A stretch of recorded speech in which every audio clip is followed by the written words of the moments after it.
Andy Lou. Not going to lie, I've been looking forward to this episode for a while. It's always fun when you can get the enemy on. And you get someone who you've sparred with for a decade. You've been through the highs and the lows. They for sure put you on some disgusting photoshops. Who knows? That sort of stuff. It's more fun when you've been on the right end of the rivalry. You know what I mean? I'm not going on any Cleveland podcast, even though the Warriors have beat them 3 out of 4 times. No shot. But I respect this gentleman for coming on. Anybody that comes on the Warriors podcast as a Houston Rockets fans, you gotta really love your team, man. You gotta really enjoy basketball. I love the game. So I had to get our guy Roosh on here, host of Rockets Watch and ESPN correspondent for 95.7 in Houston. Roosh, how you doing, man? I'm good, 97.5. I'm good, man. Wow. Thank you for having me. And Andy, to your point, I do love basketball, so it's all good. We'll get into it, man. But yeah, we had some battles, but you know what? There's a mutual respect. At least there's respect from the Rockets side, from me, for those battles, and we'll talk about it. But like, it's cool to see the Warriors still being successful that many years later. You guys definitely outlasted Houston. So I was kind of trying to think about it because Chris Paul is, on the one hand, he's obviously a first ballot Hall of Famer. Stamped top 5, whatever, point guard of all time. Whenever you think of the position, his name's going to come up. But he's also a guy who's been on like 6 or 7 teams. Like, he's kind of a man without a country in some ways. But when I was thinking about it, I'm like, technically, I guess he was with the Clippers longer. But the team I will always define him with in my head as the team he came closest and most successful with is the Rockets. It was short-lived. You think even over Phoenix? He got to the finals with Phoenix. That wasn't a real season, let's be honest. Thank you. Thank you. I agree. I mean, they didn't – I'll put it this way. Was it 67 wins they had? I know it was in the high 60s. It was the Rockets was 65? 65 and 17. Okay. Mid-60s wins, pushed the Warriors more than any team during that run, and by far the best team he had been on. Like, that team – wins the title in, I don't know, 50% of NBA seasons. I'm sure this is just, salt on the wound. Yeah, you're really going in there. But like, honestly. No. Look, 5 years later, dude, or 4 years, I guess, after our last battle, like, it's after going through the tank, it's been humbling. I'll tell you that. My entire Rockets life, the Rockets were under 500, maybe like twice or something, like twice in the Francis years or something like that, a few years max. And obviously, since Morey took over, 2005, 2006, the Rockets were never under 500. Never, right? Yeah, that's pretty consistent. Till the tank. So it's like going through this is really just, it's like, we're good. You're not hurting all those memories have settled, and it just is what it is. I will say this, 65 wins. Chris Paul missed 24 games. They lost when there was some crazy stat that when Clint Capella, James Harden, and Chris Paul shared the court together that season, the Rockets were like 50-3 or some crazy shit like that. They sat their players for the final two or three games of that season, so they could have won a few more. Hell of a team, man. Chris Paul, that team, him and James Harden were so good for each other on the basketball court that it's just sad and ironic that they were like terrible for each other off the court. And honestly, I don't know if we need to go deep into it, but I blame James Harden more so than Chris Paul. But that's exactly what I was gonna ask you. I didn't know we were gonna do this 2 minutes in, but I'm down. I was gonna try to warm you up, get like 30 minutes into it for you to finally admit like you'd have rather kept Chris Paul than James Harden. But we can go into it right now. We can do it right now if you'd like. Right now. Go for it. In hindsight, they should have done that. Look, it's become clear. And listen, I'll be James Harden, second best Rocket of my lifetime. Tons of respect for what he did for the Rockets. I will always maintain that we should have won that year if CP3 doesn't go down. We didn't. It is what it is. But when James Harden makes his demand to say, like, hey, I'm done, we have enough evidence to know that he means it. And he was putting that bug in their ear. And the first whiff they got where he was like, yo, it's either me or CP, which it was after y'all beat us in 2019, he went directly I believe into Daryl Morey's office and said, yo, it's either him or me. So pick one. And with hindsight, you trade James Harden at peak value, whatever haul you bring back, you still have a pretty damn good Chris Paul. to guide those guys along, and we've seen him do it in OKC, right? I think that would have been the move for sure, especially because James Harden, forced the Rockets to trade Chris Paul plus assets, God damn it, for Russell Westbrook, and then he bounced 1 year later, So absolutely, they should have traded Harden, but I don't blame them for not doing it because it's like, how do you do that? It's how do you Sure. at that point he was a year off of his MVP, whatever he was doing at that time, which was just statistical. He just came off dropping 37 a game, dude. Yeah. For the whole season, like, how do you trade him? So I get it. And he was the face of the franchise in every possible way. I will always say, like, that whole situation just ties into, all right, Harden's more talented than Chris Paul, just in the sense of he's absurdly talented. But, like, there are guys who are about winning who will do little things and just, they're, committed to winning. And then there are guys who are just absurdly talented. And, like, if you're going to bet on one, it's going to be guys who are about winning in some ways. And so this is my long way of getting this back to the whole situation. I don't know how Chris Paul with the Warriors is going to work, but 90% of the reason I'm buying into it working is I think his pride is too big to be the guy who tanks the season over his own personal role. You know what I'm saying? Like, he's too much about winning. Like, obviously he wants to start. I think they're going to bring him off the bench because it's just obvious in terms of position. Right move. Yeah, I mean, also he's like going to be 39 next year. Like, he probably should be playing 23 minutes a game and not 35. And I know that's going to be hard for him to get over, but it's a bet on the fact that the guy cares more about winning than, his ego of starting 12,000 games in a row or whatever the hell it's at, right? Yeah. Would you? I guess I want to ask you this: what did you think the first time you saw the Warriors against Chris Paul? How that was going to work? So, by the way, Andy, I feel like I boxed you out. I want to let Andy get his piece in. No, you're good. Andy? I do it all the time. Yeah, part of the show. I think, yeah. Personally, dude, I'm fascinated by this fit, and I'll tell you why. There was, first of all, what you're saying is right. Okay, Chris Paul, he's one of the smartest players I've ever seen. I think he's one of the smartest players that the game has ever seen. Right. So I think he's above the ego and tanking a season over his own ego. So I think you're right. Second, I mean, he just knows how to play, dude. Like, he is he watches film in his free time, right? There was a game in the 2018 and 19 season in February of that season. James Harden was out. Rockets played, I want to say, at Golden State. I'll tell you the exact date. It was February 23rd, 2019. Rockets at Golden State. James Harden's out. I remember this game. This one pissed James me Harden's off. out. And I'm thinking, and like, we were in a seeding race. So I'm like, damn, we are not going to win this game. We come out. I'm pretty sure the Warriors, like, y'all just came out hot like you always did. Rockets slowly battled back. It was either the Rockets came out and like snuffed y'all out and controlled the whole game, or vice versa. Y'all came out. Can't remember. Whatever. But it was Chris Paul and the role players. And the Rockets changed that whole season, the whole 2 seasons. They were playing that ISO, my turn, your turn stuff, right? And they were successful with it. But that game, and this is part of what caused the rift between Harden and CP. CP wanted to play like basketball. He didn't want to do the ISO point guard stuff because he was starting to he was playing hurt that season, and he was kind of starting to feel like, I'm not that guy anymore, right? Like, we need to play a different way.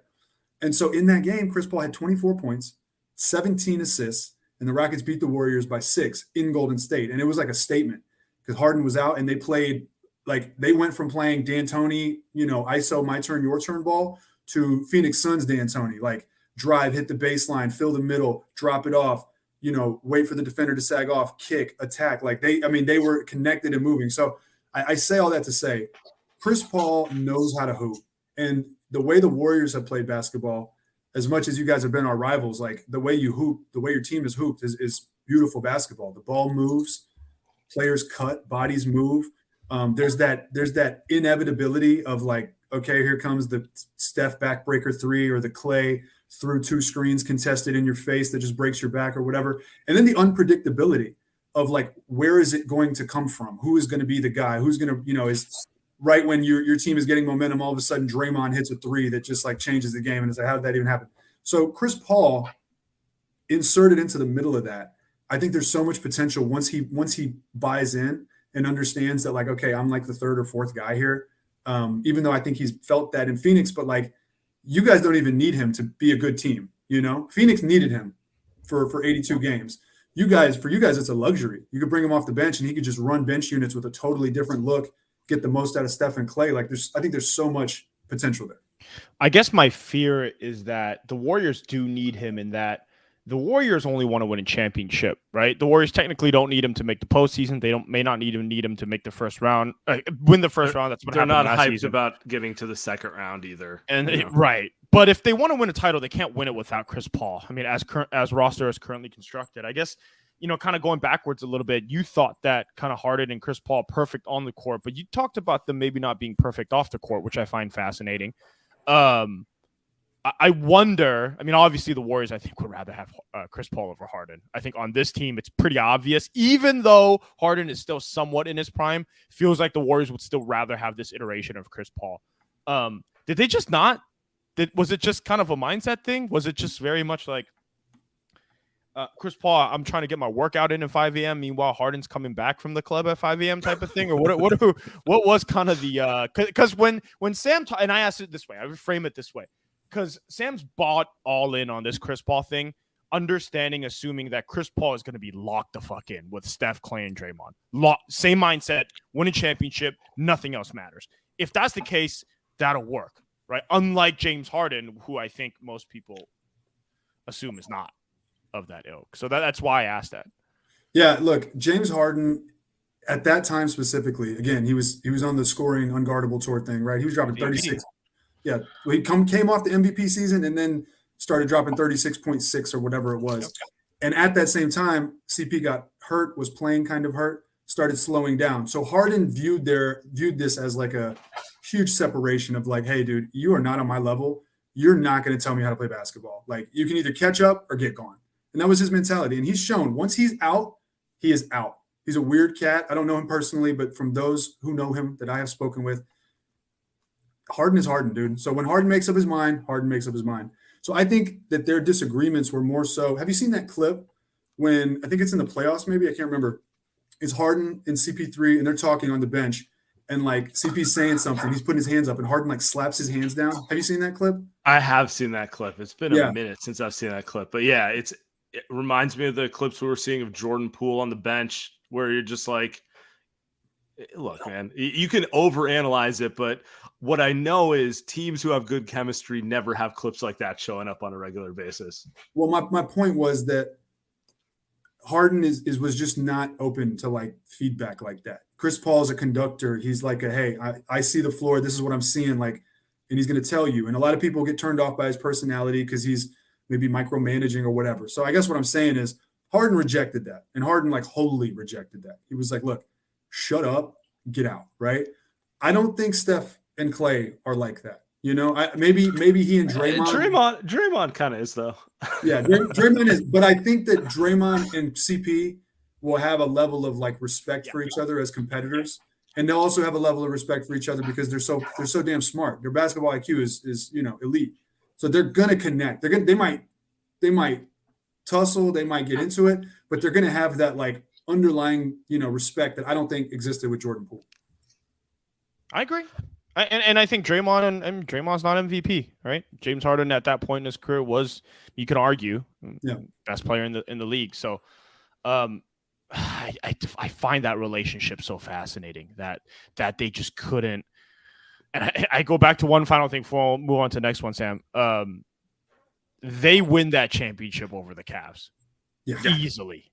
Yeah. Easily. That was a Cavs team that was on fumes. They didn't like each other. They were done the season after.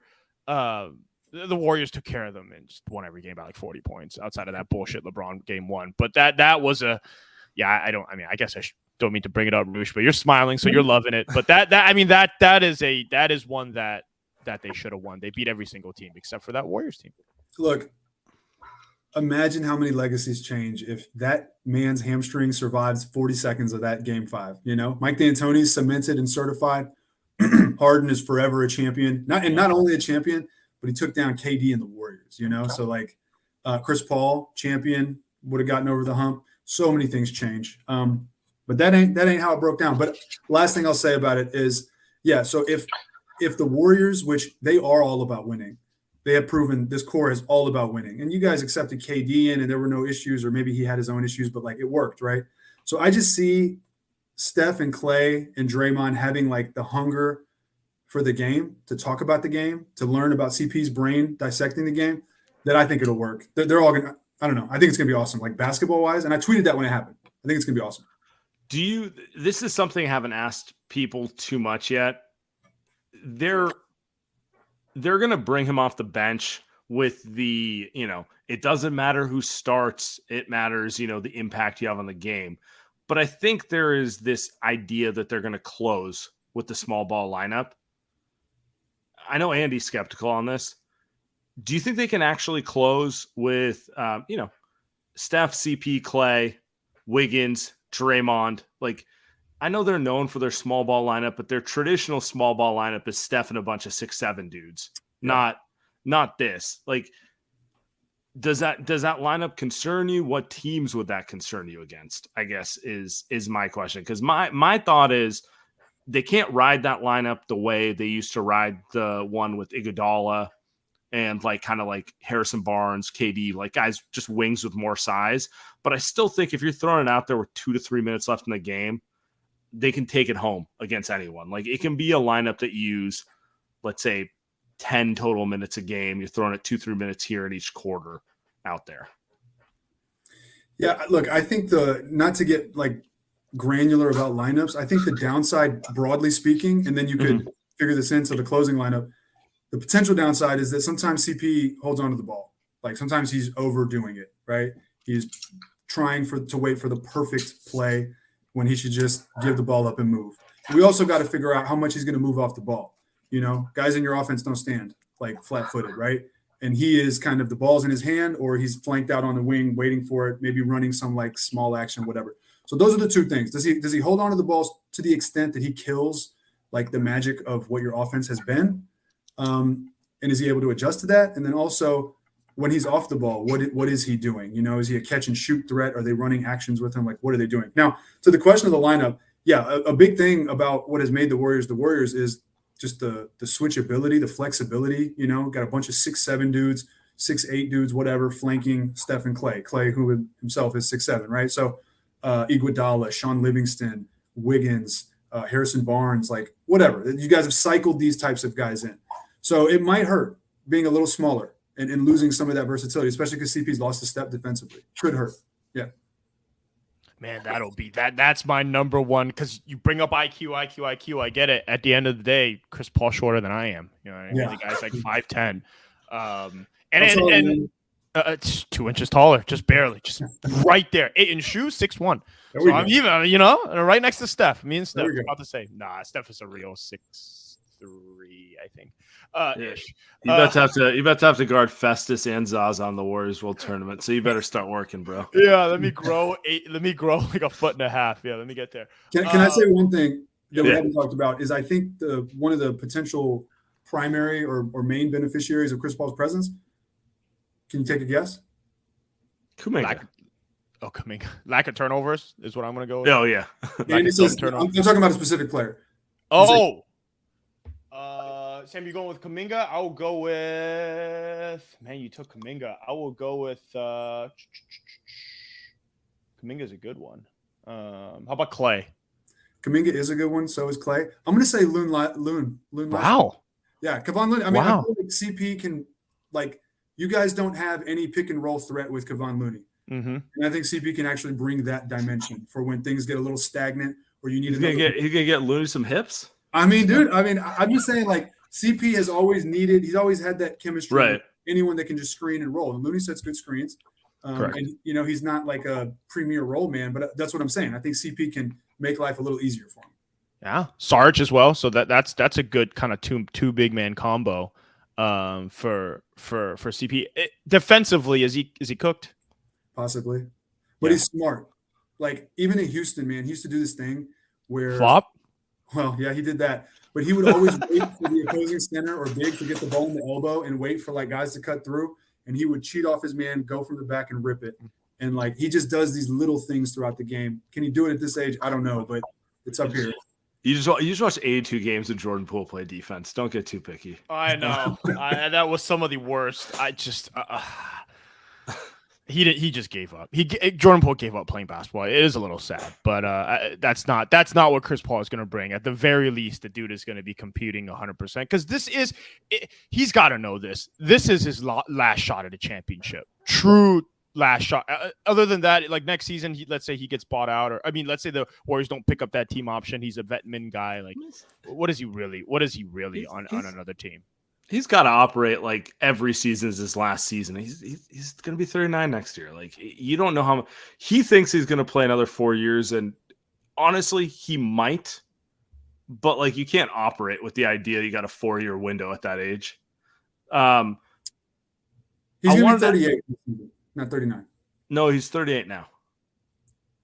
He is 38. Yeah, that's what I'm saying. He's going to be 38 this season. Yeah, I was going to say he's going to be 39 next playoffs. That's what we're talking about. Anyway, now we're splitting hairs. Picking nits. He's old. He's old. You're right. He's old. He's old.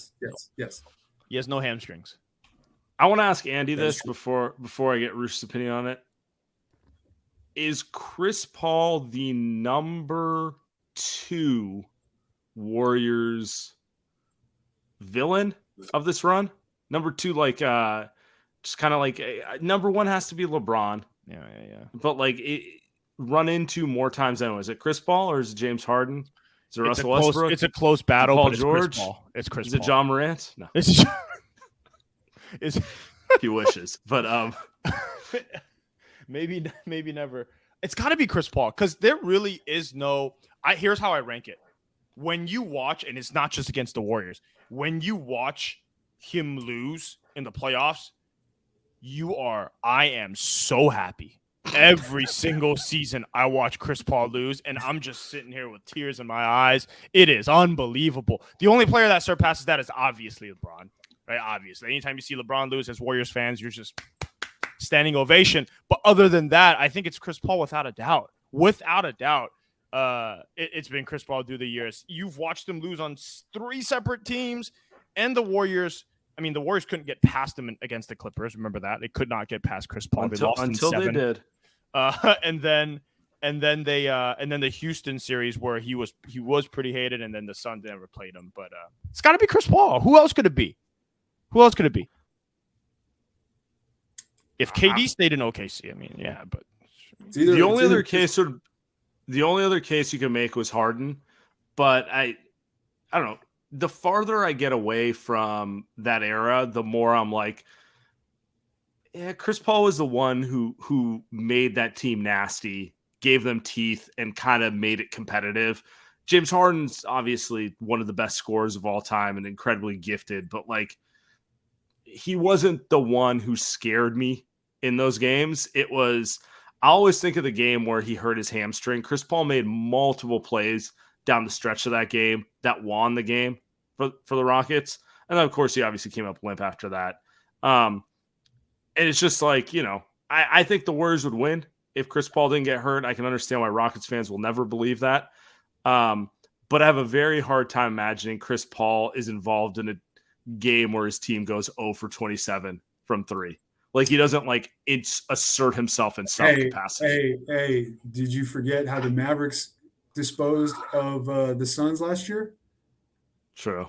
They got straight up embarrassed. Way worse than 0 for 27. At least that was a close game. We were up by 15. And we got screwed because of Jordan Bell moving screens, but regardless. So, look, beautiful. I think it's we could have that discussion. I'm cocked and loaded. I'm ready for that one. If you ever want it. So many injustices that occurred during those 4 quarters. But we're not going to talk about PJ Tucker just every play fucking a hack foul every time. Do you want me to show you Eric Gordon driving to the rack and Draymond just like forearming him? Do you remember Harden's eyes in 2019? Let him play. Game 7, baby. That's where Warriors come play. Jordan Bell just doing 360s, moving in front of people, and just being like, "Oh." I was rewatching a clip the other day, and Jordan Bell did his. No, it was Kevon Looney actually had it There was a pass that came to Steph in the quarter, and Kevon Looney just runs into a guy coming off the screen. I think it might have been Harden. It was an obvious moving screen, but the funny part to me is that Harden flies backward like 5 feet, and I almost felt bad. Then I was like, you know what? Fuck him. You know what I mean? The guy just flew back like 5 feet. What are we doing here? Let that one go. And then obviously they let it go. I thought it was great. Also, James Harden actually, let it be known, he hit a 3 in continuation, and they called it on the ground. It would have broken the 0 for 27. But I mean, he travels every other play. Come on, man. So does Steph. The step back on the gather that both of those guys do and half the league does used to be a travel 17 years ago. But regardless, the point is, I forgot about CP with the Clippers and that y'all used to go at it when Steph and Clay were like younger, right? So I forgot about that. And you're right. CP did give those Rockets teeth. Now, ironically, in 2019, CP was a no-show until Game 6, and we lost Game 6. And Harden, if you actually go back and like look at it, that's one of Harden's best series, but it's forgotten because they lost it. But I mean, he got his. Well, I mean, he was disgusting in game. Well, disgusting is the wrong word, but he no-showed when it mattered in Game 6. I know he had 35 points, but go watch the fourth quarter. He had every crucial turnover, and then he hit a couple bullshit, no contest threes to get his stats up at the end. Yeah, I mean, look, he did play well before that. I will give you that. He's not built. Harden's not built for that. Like when it gets tough, Harden's not built for that. He tries to keep it cool. He tries to stick to his game and kind of take it as like, hey, I'm not going to let them dictate me. I'm just going to do my thing. And it's like, no, dude, maybe you should force the issue, please, God. You know. Never thought of it that way. I just call him a choker, but it's a good way to put it because he does. I mean, what wasn't one of his kind of things after another one of his playoff misses? Wasn't it like, hey, I'm just always going to take that shot. Like that's the shot. That's my shot. That step back 3 is his shot. Yes. And he's just never kind of moved away from that. I mean, with Philly, he took a lot more mid-range jumpers this season. I felt like I watched him did some in the playoffs, but again, we watched them again in Game 6 and 7 fall apart against Boston. Shit the bed. Embiid. Right. Embiid's kind of just I don't know if Embiid should be talking about wanting to leave after that performance he threw up in Game 7. Yeah. Personally. Yeah. I mean, cut from the same cloth. I think we're seeing some of those. It's it's like, okay, Harden wasn't great in Game 7, but it was very clearly Embiid's team with the whole MVP, and I'll give Harden credit. He found a way to play his game while clearly deferring to Embiid the whole way. Can't be the MVP doing all the things you're doing and have that kind of a no-show in a Game 7. Yeah, I mean, look, again, I mentioned this earlier, but there is an aspect of inevitability with the greats, right? The ones that will knock you in the mouth and knock you down for good. There is an inevitability to them. The Rockets had that inevitability when Chris Paul was on the court. They were inevitable. That 17-18 season, they were inevitable. CP goes down, the rest is history. Harden never had that inevitability. Harden, like, there are moments where you have to step outside of your comfort zone to make things happen, whether it's like a bull rush and forcing a foul, whether it's actually moving off the ball, whether it's like just doing something different, right? But he wouldn't. He would just do the same old dribble, boom, boom, step back, or do the step through and try to get the foul, And when the game is on the line, you just have to be inevitable. Those things are not inevitable. And that was Harden's downfall. That's why CP was like, CP is one of my favorite Rockets of all time because he was exactly what the Rockets needed. He was a pit bull, and they didn't have. Well, they had one, but it was like Trevor Ariza and PJ Tucker. They didn't have a pit bull that could take the rock, but CP was that. So, I feel like Draymond sometimes runs into that. Like, you can't have that dude also not be a guy who isn't at least somewhat of an offensive threat or like a scoring player. You have your toughest guy be a role player in some ways, and sometimes the Warriors struggle with that with like Draymond, but he somehow does it his own way. I know what you're saying. When you're saying like you needed like someone like that. So let's get on this one. Let's ask on this. How will you know the Chris Paul Warriors thing is going to be successful? Like, what signs are you going to see next season? Or the flip side, what signs would you need to see next season where you're like, this is going the opposite way? So I'll answer that second question first. I think the signs that make you say uh-oh are if he does the things I was talking about earlier, where he's just over managing, over dribbling, calling too much, and they're like, "Hey, dude, we got 4 titles. Like, give me the fucking ball. Like, watch how we do it, and you fit in." If there's a clash there, that's uh-oh. On the flip side, I don't think there's one specific thing that will tell you that, hey, this is working. I think it's going to be one of those things that you just know it when you see it, right? Like the ball's going to be skipping, and it's going to find its way after a drive. It's going to like skip around the perimeter down low, then a driving kick to CP3 who just relocated for a catch and shoot big three. And it's going to be like, at the Chase Center, Chase Arena, whatever it is. And it's going to be that moment where it's like, oh shit, this is for real. These guys are dangerous. And so I think it's going to require like that intangible of like the ball has to move. I think the first thing is the ball has to move. A lot of Rockets fans might tell you this. I don't know if y'all ever figured this out. We were built to beat your team with KD. We were not built to beat your team without KD. Yeah. So when KD, and well, I guess you figured that out in 2019, when KD went down, because I'll never forget it, yo. When he went down, I was like, oh my God, is KD for real out? And for a half second, I was like, oh my God, I think this is the year. Like writing's on the wall. And then after like 2 possessions, I remembered, I was like, oh no, we can't guard these guys because when KD's out, it's just constant move. Because it was the KD when KD wasn't bought in 2018, and he was doing this. Hey, I'm gonna try to back down and drive by PJ Tucker, and PJ Tucker's like, yeah, I'm just gonna take this from you every other possession and force him into a weird 18-footer. The Bucks, by the way, our guy Ben Thompson is a Bucks fan, would say like PJ Tucker didn't do anything for the Bucks except for he was the most important player in baiting KD into losing that net series. Like he. More than anything. But anyway, getting back to your point. No, that's exactly it. Because you could see the Warriors start to lose it. And it was very much a, remember KD that postseason was averaging like 30 plus points per game, but it wasn't. Look, I'm going to sound like an asshole, but it's like, it just wasn't the Warriors' way of scoring. And that's just not going to work. I mean, it might work. It probably would have worked, honestly. Like, they probably end up winning anyway. And they win the championship if KD's healthy. But they were heading down a path that I think, against the Rockets, it was perfect for them. And then once it became the Steph and Clay run around against 3 screens coming off, and it works out perfectly. You make this point, and I kind of want to compare it to another thing, Sam, before I let you go. It's in 2014-15 when Steve Kerr first coached the team and he implemented the motion offense. One of the things that I think people didn't realize in the preseason, now I wasn't the guy that said they were going to win a championship. Ethan Strauss was. He watched them in preseason and said, yo, this is a real true title contender. But you watched that team in the preseason and you knew instantly that they were going to be a very, very good team because they were passing the ball, they were defending, they were making the extra pass to guys. So I think when you say, hey, are they going to make that extra pass? I think that's just it. They didn't make the extra pass a single time last season. Not a single. Clay didn't. Poole didn't. Michael Green definitely didn't. Kuminga didn't. Like none of these guys made the extra pass. The year before they did with Otto and Bielitsa.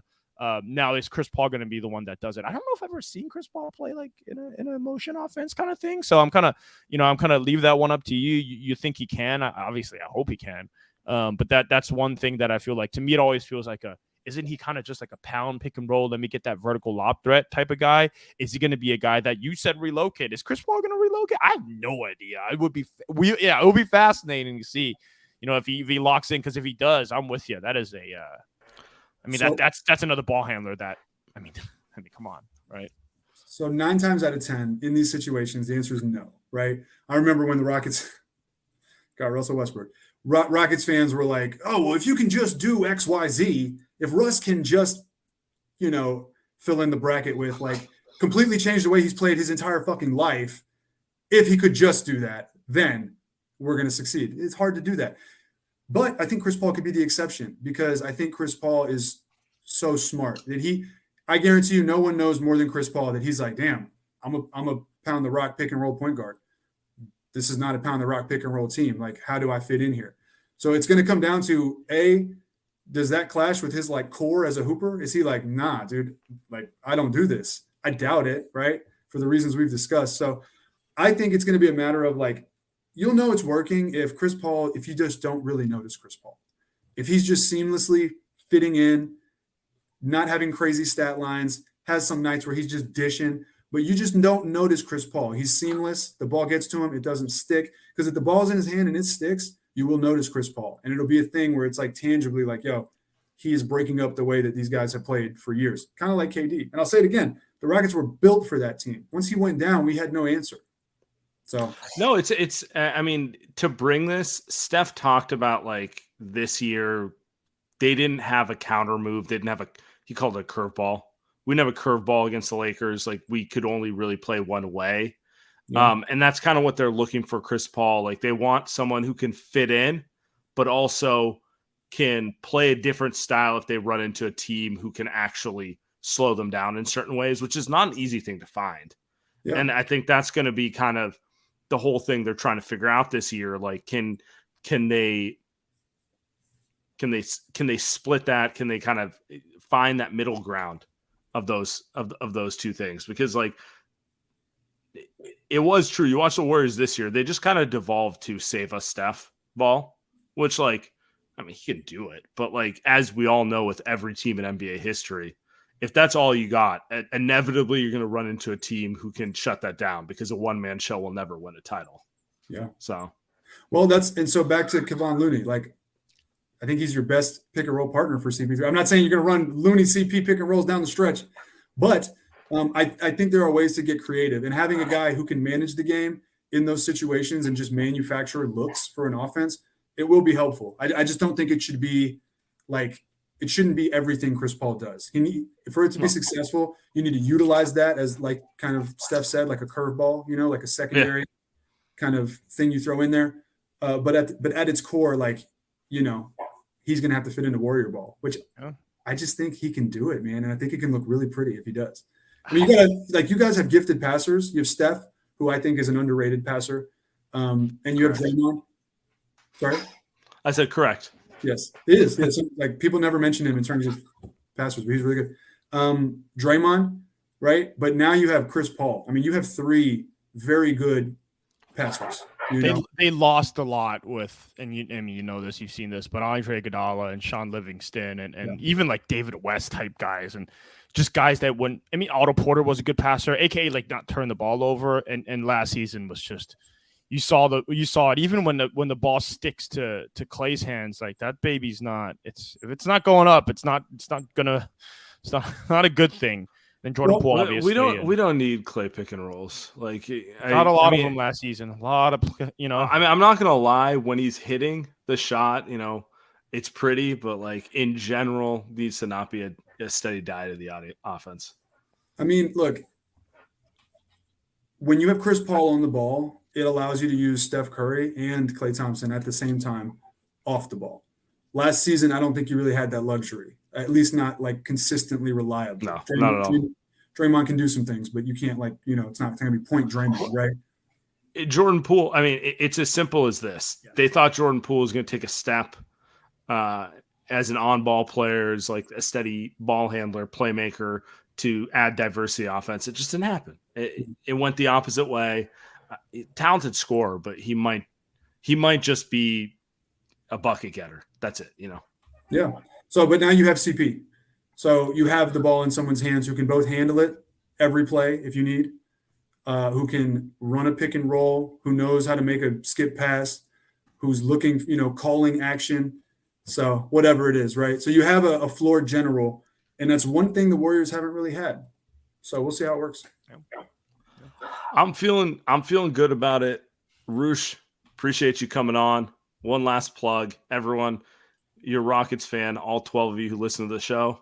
Check out Rockets Watch on playback with my guy, and then ESPN 97.5. That's right. Let me just say before I get out of here, thank you guys. I appreciate it. Shout out to Warriors fans. I anticipate that some of these listeners may or may not be blocked, and I retroactively apologize for that. But I just want to say it's over, but you got to appreciate and love the rivalry we had, man. We built a team in a lab to go toe-to-toe with you, and we did, and that doesn't happen that often. It's pretty badass. So it was fun. I'm going to end it on this. As I was thinking about what I want to talk with you about, I started getting super nostalgic because you just can't fake the feelings of like just the pressure, the stress. and just like the continuity of those matchups. Like James Harden, how many years in a row? Chris Paul, how many years in a row? PJ Tucker, motherfucker, is always fouling everyone. You know, like it's you don't get that, you know, all the time. Now Andy and I have to see fucking Gen Z John Morant, and it's just like it's unserious. I feel too old. It makes me miss the good days. Oh God, don't do that. We pushed you. Look, I know we'll get out of here, but we pushed you guys to the fucking brink. No one else did that. So the three best teams in the Warriors era that they've played are in no particular order: the 2016 Oklahoma City Thunder, the 2016 Cleveland Cavaliers, and the 2018 Houston Rockets. Those three. So I think it's without a doubt those three. I don't know if I'd put Toronto in there, Boston. So I think it's without a doubt those three. So it was definitely those three. Yeah. All right, we're gonna end it there.